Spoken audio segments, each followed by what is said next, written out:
problème de connexion ce soir. Mais je prie le Seigneur que je vais terminer cette vidéo, même s'il faut que je la fasse en 10 ou en 15. Je vais la terminer. Gloire à Dieu parce que je suis en congé et ça me dérange pas de dormir tard. Il est déjà 2 heures du matin. Il est déjà 2 heures du matin et je vais continuer à faire cette vidéo-là. Parce que le Seigneur m'a réveillée, c'est pour la faire. Donc, ce jour-là, c'était le dimanche 26 décembre 2021. Le Seigneur me montrait la cuisse d'une personne. C'était la cuisse d'une femme. Et il y avait de la graisse emmagasinée dans cette cuisse. Et lorsqu'on était en train d'appuyer sur cette cuisse, plus exactement au niveau du poil, je pouvais voir une substance blanche sortir de la cuisse. Elle était dégueulasse. C'était vraiment quelque chose qui n'avait pas sa place d'être là. En fait, qui n'avait pas la raison d'être là à cet endroit.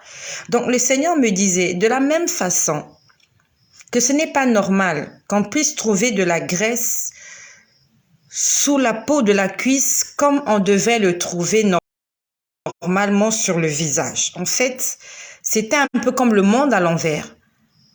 Au lieu qu'on fasse un soin de visage, là maintenant, c'est comme s'il fallait qu'on fasse un soin de cuisse.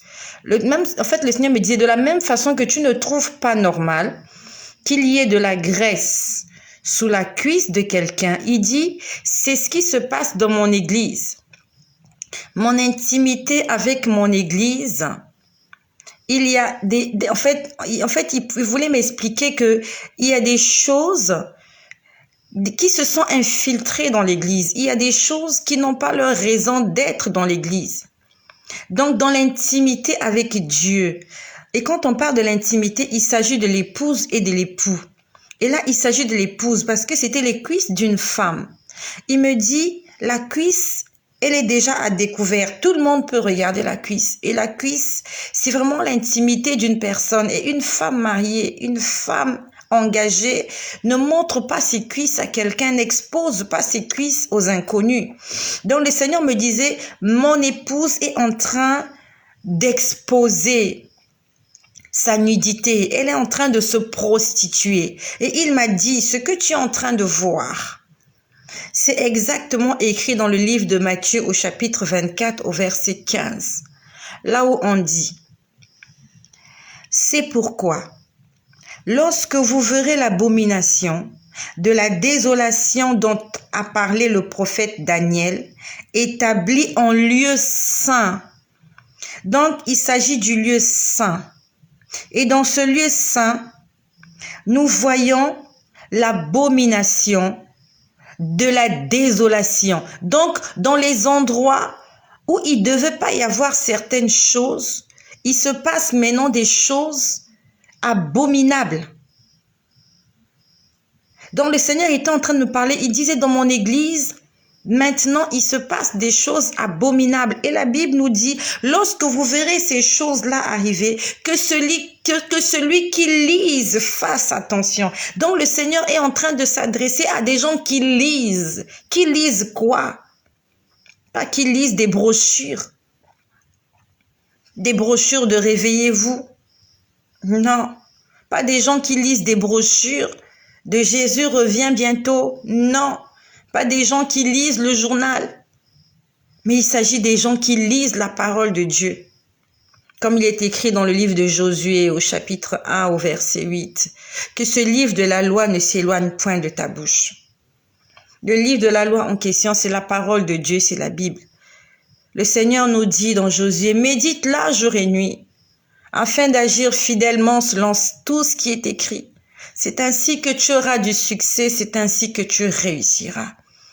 Donc la Bible nous dit que celui qui lit, fasse attention. Si toi tu lis la Bible, c'est le moment de faire attention. Parce que les prophéties de Daniel sur la fin des temps est en train de se réaliser. Le Seigneur m'a dit, maintenant dans l'église, il y a de l'homosexualité. Il y a des soi-disant hommes de Dieu, des soi-disant serviteurs et servantes de Dieu qui affichent publiquement leur homosexualité. Même jusque dans l'église, il y a des mariages gays, il y a des mariages homosexuels qui se célèbrent maintenant dans l'église. Il y a des lois qui sont votées, la loi pour l'avortement, la loi pour ceci, toutes ces choses qui avant n'existaient pas. Des lois pour le mariage pour tous. Avant, il y avait des débats, mais aujourd'hui, on a accordé le droit de veto aux homosexuels. Aujourd'hui, il y a tellement, ils appellent ça l'évolution. Ce n'est pas l'évolution, c'est l'abomination de la désolation. Non seulement elle était dans le monde, maintenant elle est entrée dans l'église. La dernière fois, j'ai vu dans une église un pasteur, je crois que c'était un prêtre. Il avait porté sa soutane. Il était en train d'embrasser des femmes dans l'église. Il les embrassait sur la bouche, du haut de la chair. Il était en train de prêcher et après il a commencé à prendre des fidèles, à les embrasser sur la bouche. On voit des choses incroyables, comme on a dit, abominables dans l'église. Quand on parle de l'abomination, on parle de l'horreur. Quand tu vois, tu en as horreur. Il y a une vidéo qui est devenue virale sur les réseaux sociaux. Comment un soi-disant pasteur, il appelle des fidèles et ce sont des femmes. Il leur demande de descendre leurs sous-vêtements. Je ne sais pas si vous avez vu cette vidéo-là. Moi, je l'ai vue, j'ai été choquée. Parce qu'un homme de Dieu ne peut pas faire ce genre de choses. Quand on lit l'histoire de Jésus, jamais Jésus ne s'est comporté comme ça avec des gens. Un homme de Dieu dans une église, il appelle des fidèles. Il leur demande de soulever leurs robes, de descendre leurs slips, de descendre leurs culottes et il leur met les doigts dans les parties intimes. Et il dit ça, il dit pasteur, ils rasent le pubis des femmes, ils prennent les poils des femmes et c'est filmé et c'est publié. On voit tellement d'abominations sur les réseaux sociaux concernant les pasteurs à telle enseigne que les chrétiens n'ont plus de valeur. Lorsqu'on parle du Christ, on nous jette des pierres par rapport à tous ces pasteurs, ces faux pasteurs, qui font tout et n'importe quoi sur les réseaux sociaux. Il a dit, vous êtes actuellement dans Matthieu 24, verset 15. Lorsque vous verrez l'abomination de la désolation dont a parlé le prophète Daniel, établie en lieu saint, que celui qui lise fasse attention. Tu peux lire plus bas. Que ceux qui seront en Judée fuient dans les montagnes. Les montagnes, c'est où? C'est quand tu es éloigné de la ville, tu es éloigné du bruit. Tu es éloigné de toute la modernité possible. Tu n'as pas Internet, tu n'as pas de téléphone, tu n'as pas toute l'existence du monde. Tu as le temps de te concentrer. C'est ça, aller à la montagne. Il est temps de fuir à la montagne. Comme dit le psalmiste, je lève mes yeux vers les montagnes. D'où me viendra le secours? Le secours me vient de l'Éternel qui a fait le ciel et la terre. C'est le moment de regarder à la montagne, d'aller à la montagne. Ça veut dire de sortir du milieu de ces gens-là, de sortir de la foule et de chercher une intimité avec le Seigneur. Le Seigneur m'a dit, ça se passe maintenant. Nous sommes dans les temps de la fin. Je ne sais pas si tu suis les activités du Vatican. Je ne sais pas si tu suis les activités du Vatican. Je ne sais pas. Va suivre les activités du Vatican. Comment les gens du Vatican sont en train de s'atteler à s'unir avec les autres religions pour qu'il y ait une religion unique. Va lire les activités, va t'abonner aux chaînes du Vatican. Tu vas voir comment le Vatican est en train de travailler dur afin de pouvoir s'unir avec les autres religions pour ne former qu'un. Et ils veulent implanter leur siège à Abu Dhabi. Ils veulent construire à Abu Dhabi un temple où on va trouver un endroit pour les chrétiens, un endroit pour les musulmans et un endroit pour les juifs. Quel rapport y a-t-il entre un chrétien, un juif et un musulman? Le chrétien, c'est celui qui croit en Jésus. Le chrétien, c'est celui-là qui reconnaît que Jésus-Christ est le Fils de Dieu. Le chrétien, c'est celui-là qui reconnaît que Jésus-Christ est Dieu. Le musulman ne reconnaît pas que Jésus-Christ est Dieu. Pas de fils et Dieu ne peut pas. Le juif, c'est celui-là qui croit même pas en Jésus. Pour eux, Jésus, c'est pas le Messie. Pour eux, ils attendent toujours le Messie. Donc, je te laisse imaginer quel débat peut-il y avoir entre un chrétien, un musulman et un juif. Il n'y a aucune relation entre ces trois entités-là, entre ces trois groupes. Il n'y a aucune relation. Jésus est notre Dieu. Pour les musulmans, Jésus est un simple prophète. Pour les juifs, Jésus n'est rien du tout. Et ces grands hommes-là, ces grands hommes, ces grands chefs, ils sont en train de travailler ensemble pour faire un. Comment ils peuvent faire un? Et ils sont en train de s'atteler afin que cela puisse prendre effet en 2022. Nous serons en 2022 dans exactement 2 jours. Dans quelques jours, dans quelques heures, nous allons entrer en 2022. Et eux, ils veulent que leur plan prenne effet en 2022. Qu'il y ait une seule religion, un seul peuple. La dernière fois, je vous ai parlé de la tour de Babel. Ce qui s'est passé au temps de la tour de Babel, c'est ce qu'ils aimeraient faire. Que les hommes deviennent un. Une même idée, une même idéologie, des mêmes décisions, un même dirigeant. Et je vous ai dit que ça sera dirigé par l'Antéchrist. Comment je sais ces choses? C'est pas parce que je les lis dans des magazines. Je sais ces choses parce que le Seigneur me l'a dit. L'Antéchrist dont on parle dans la Bible, il est déjà vivant. C'est le Seigneur qui me l'a dit. Le Seigneur m'a montré son visage. C'est un homme à la peau blanche. C'est un homme de race blanche. Son prénom commence par C et son nom commence par R. Et ces gens-là vont l'appeler le Christ roi. C'est ce que le Seigneur me l'a dit. Et c'est ce que le Seigneur m'a dit. Et cet homme-là est déjà vivant. C'est un homme adulte d'un certain âge déjà. Et je vous ai dit tout à l'heure, j'étais en train de voir que le Seigneur, merci Seigneur parce qu'il m'a rappelé, j'étais en train de voir la main de cette créature bizarre-là. Cette main était diabolique. C'était une main noire, c'était une main gauche, posée sur la coudoir d'un fauteuil. Et ce fauteuil-là ressemblait aux accoudoirs des fauteuils, des sièges qu'on trouve dans les avions. Il y avait 2 boutons. Il y avait un bouton blanc et un bouton rouge, côte à côte. Le bouton rouge était à gauche. Le bouton blanc était à gauche. Le bouton rouge était à droite.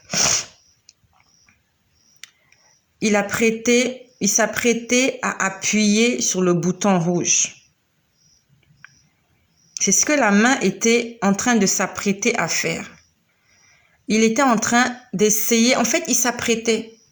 Son doigt, son index, n'était pas loin du bouton rouge. Et quand c'est le bouton rouge, c'est le bouton fatal. Lorsque dans l'avion, vous voyez un insigne rouge, ça veut dire warning, warning, warning, attention. Lorsque les pompiers arrivent, il y a une lumière rouge, il y a un gyrophare, il est rouge ou il est bleu, mais ça veut dire que vraiment il y a quelque chose, il y a une urgence. Et cette main diabolique-là, elle s'apprête à appuyer sur le bouton rouge. Ce que je te dis, ce sont des choses que je vois. C'est vraiment des choses que je vois. Même si le Seigneur ne me l'explique pas, mais il y a des choses, quand je vois, je comprends déjà. Il ne m'a pas expliqué pour le bouton rouge ou blanc, mais je pouvais comprendre. Et quand j'étais en train de me poser des questions, mais pourquoi je l'ai vu dans un endroit éclairé? Il m'a dit justement, c'est l'abomination qui est en train de se passer dans les lieux saints. Cet homme-là, ça sera l'homme du péché. Et il va le faire à l'intérieur même dans l'église. Christ est censé être élevé. Là où Jésus-Christ est censé être vénéré. Lui, l'homme du péché, qu'on va appeler le Christ roi. Il va aller souiller cet endroit. Il va appuyer le bouton rouge. Ça va se passer dans un endroit saint. Là où on ne s'attend pas qu'il y ait des choses abominables. Le Seigneur a dit la dernière fois, monde, réveille-toi. C'est le moment de se réveiller. Tout à l'heure, j'étais allongée. J'étais en train de méditer. J'étais en train d'essayer de me rappeler parce que je n'avais pas fini de vous partager ce que je viens de vous dire là. Donc, j'étais en train de méditer. Je me disais, Seigneur, rappelle-moi ce que j'ai vu. Rappelle-moi ce que j'ai vu. Et quand il me l'a rappelé, ben, j'ai pris mon téléphone et je suis venue faire cette vidéo. Et juste après qu'il m'ait rappelé cela, ça s'est passé là tout de suite, je pouvais voir quelqu'un en face de moi. C'est comme si j'étais dans un endroit, en fait, où la lumière dans la chambre était éteinte. Il n'y avait que la lumière allumée dans la salle de bain. Donc, je voyais quelqu'un en face de moi en train de tourner quelque chose. C'est difficile à expliquer, mais il était en train de tourner quelque chose et il me disait, reste calme. Et pourtant, je suis calme. Pourtant, je suis calme. Mais cette personne-là me regardait, il me disait, reste calme. En fait, c'est comme s'il me dit, en fait, c'était tellement rassurant. Vous voyez, c'est comme lorsque quelqu'un est sûr de ce qu'il va faire avec vous ou ce qu'il va faire de vous et il vous dit des choses avec tellement d'assurance. Donc, il tournait cette chose-là. C'était comme une bande qu'on avait dépliée, comme un ruban, voilà. C'était comme un ruban qu'on avait déplié et il était en train, non, un ruban qu'on avait déroulé, voilà.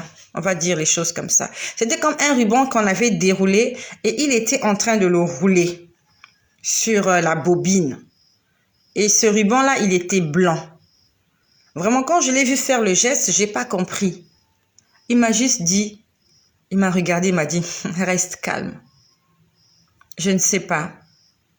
Je ne sais vraiment pas ce qui se prépare dans le monde des ténèbres contre moi. Mais je sais que j'ai beaucoup d'ennemis. Et que mes ennemis, quand je parle de mes ennemis, ce sont toutes les puissances diaboliques, sataniques, maléfiques et sorcelleriques. Parce que la Bible nous dit, nous n'avons pas à lutter contre la chair et le sang. Mes ennemis ne sont pas des hommes charnels. Même si le diable se sert des hommes pour me faire de la peine, mais je sais que mon combat, il est spirituel. Et tout à l'heure, j'ai vu un homme.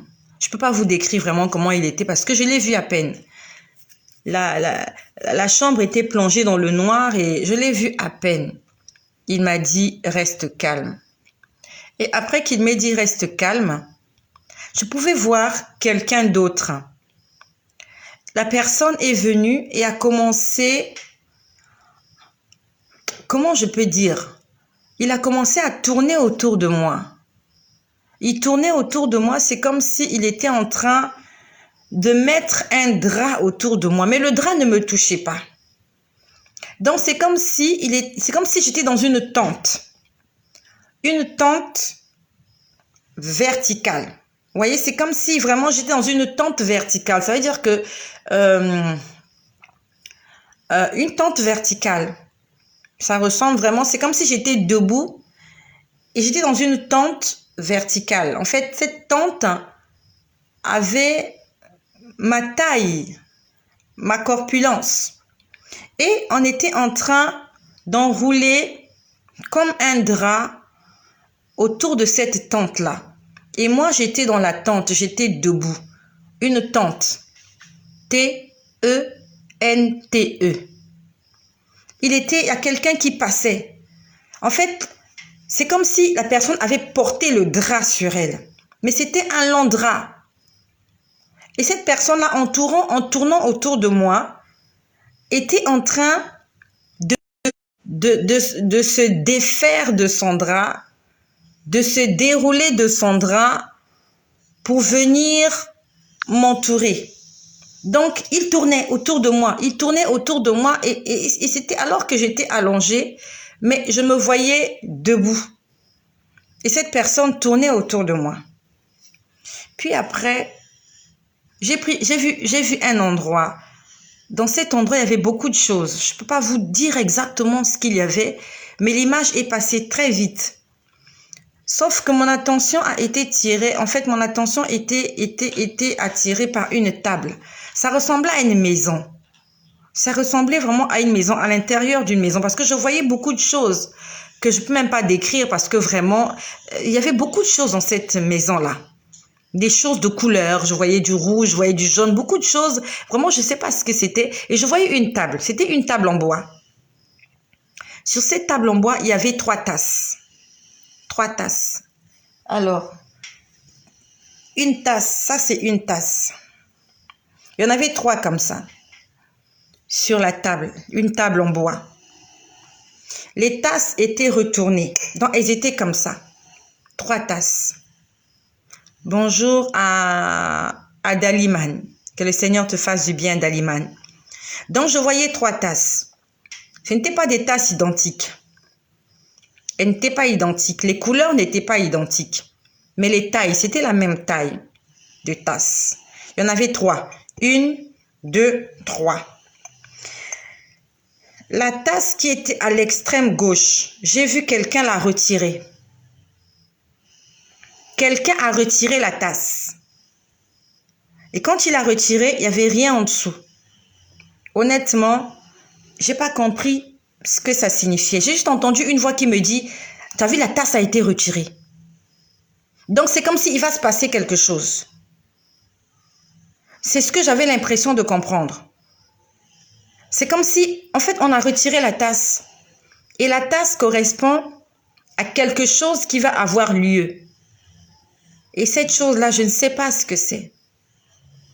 Je ne peux pas dire des choses que je ne connais pas, des choses que je ne maîtrise pas, des choses qu'on ne m'a pas dites. Sinon, un jour, je rendrai compte pour avoir dit des bêtises. Moi, je ne dis que ce que je vois. Et je ne dis que ce que je comprends. J'ai juste compris que le fait qu'on ait retiré cette tasse, ça correspond à un événement qui va avoir lieu. Et cet événement, c'est quoi? Je n'en sais rien. Et il reste 2 tasses. Ça veut dire que les 2 tasses correspondent à 2 autres événements, 2 autres grands événements qui vont avoir lieu sur la terre, parce qu'il s'agissait d'une table.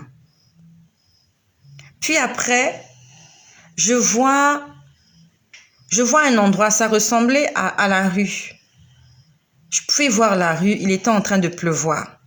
Il pleuvait vraiment, à grosses gouttes, et il faisait noir. Et je voyais des gens en train de marcher pendant qu'il pleuvait. Ils marchaient et ils tombaient. Donc, c'est comme si le sol était glissant.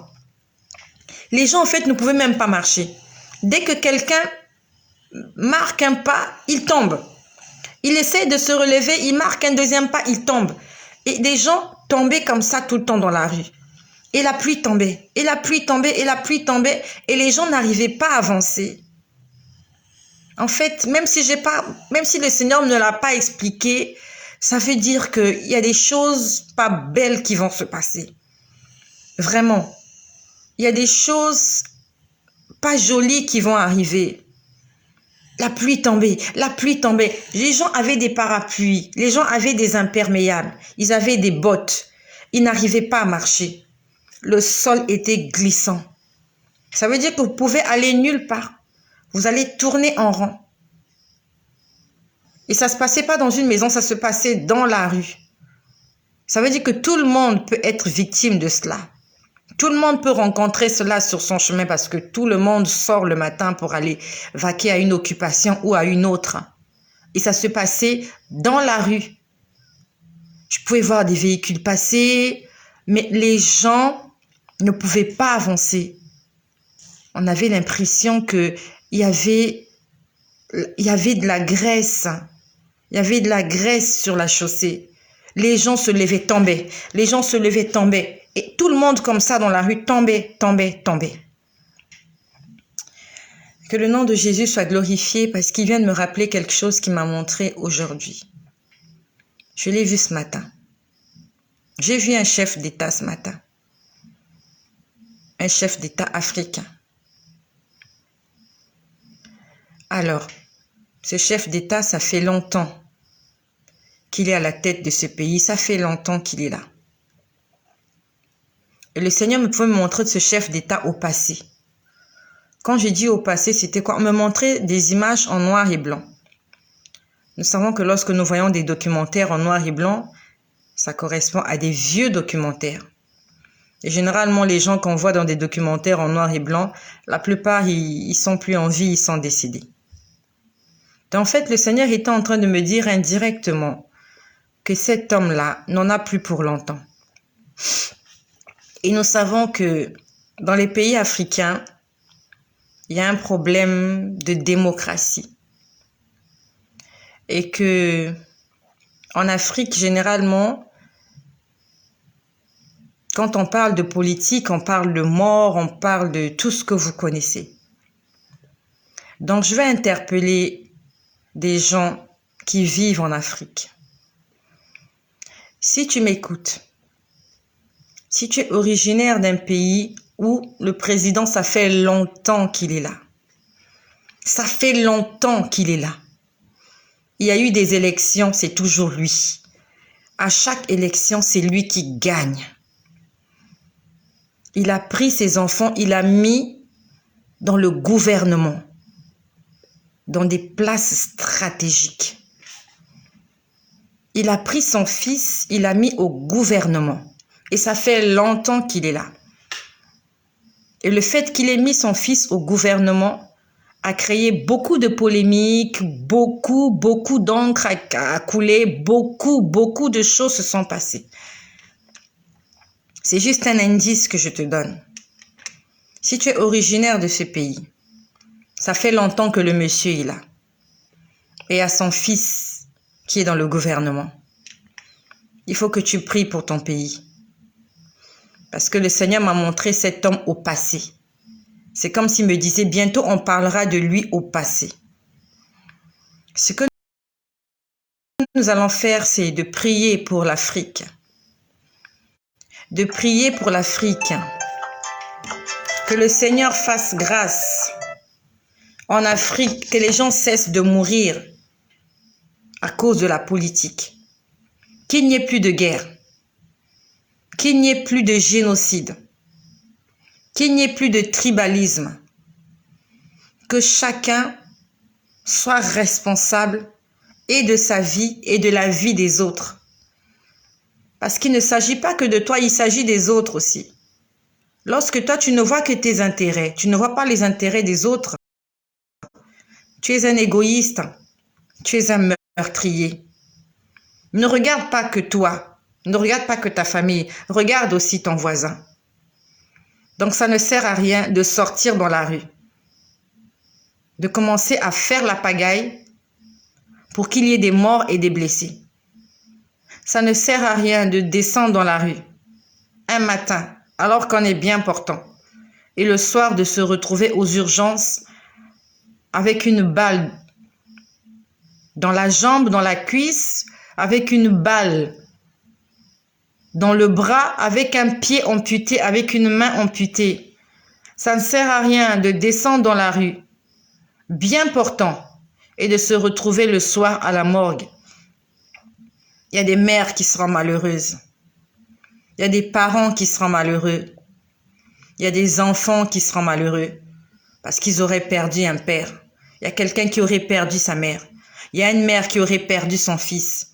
Il y a un père qui aurait perdu sa fille. Parce que nous n'avons pas fait preuve maturité et de sagesse. Notre combat, il est spirituel. Ce n'est pas en descendant dans la rue que les choses ont changé. Les gilets jaunes sont descendus dans la rue. Ça a changé quoi? Est-ce que le monde a changé? Est-ce qu'ils ont changé le monde? Ce n'est pas en criant, ce n'est pas en hurlant que les choses ont changé.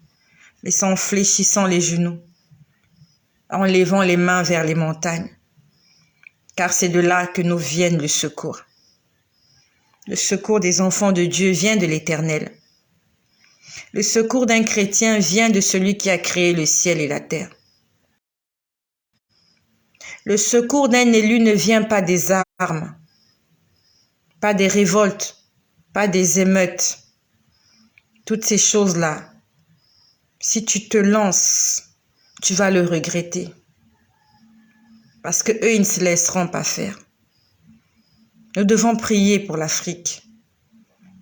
Les frères africains, priez pour vos pays. Priez pour vos nations. Priez pour vos chefs d'État. Même s'il arrivait qu'ils ne soient pas au pouvoir, que la transition se fasse dans le calme, dans la quiétude et dans la paix. Qu'il n'y ait pas de mort, qu'il n'y ait pas de victimes, qu'il n'y ait pas de sacrifice humain. Ce sont les enfants qui vont descendre dans la rue. Ce ne sont pas leurs enfants qui seront tués. Ce sont vos enfants qui seront tués. Ce sont vos maris, ce sont vos femmes qui seront tuées. Ce sont vos maisons qui seront pillées. Et ils ont des comptes en banque dans des pays éloignés. Toi, tu n'as même pas de quoi nourrir ta famille au jour le jour. Reste chez toi et prie le Seigneur ton Dieu dans le lieu secret. Et ce Dieu-là qui écoute les prières secrètes te répondra. Que Dieu bénisse l'Afrique. Que Dieu bénisse l'Europe. Que Dieu bénisse l'Asie. Que Dieu bénisse l'Arabie, l'Océanie. Que Dieu bénisse le monde. Et que le monde se réveille. Car le jour de la rédemption approche. Le jour fatal approche à petits pas. Soyons vigilants.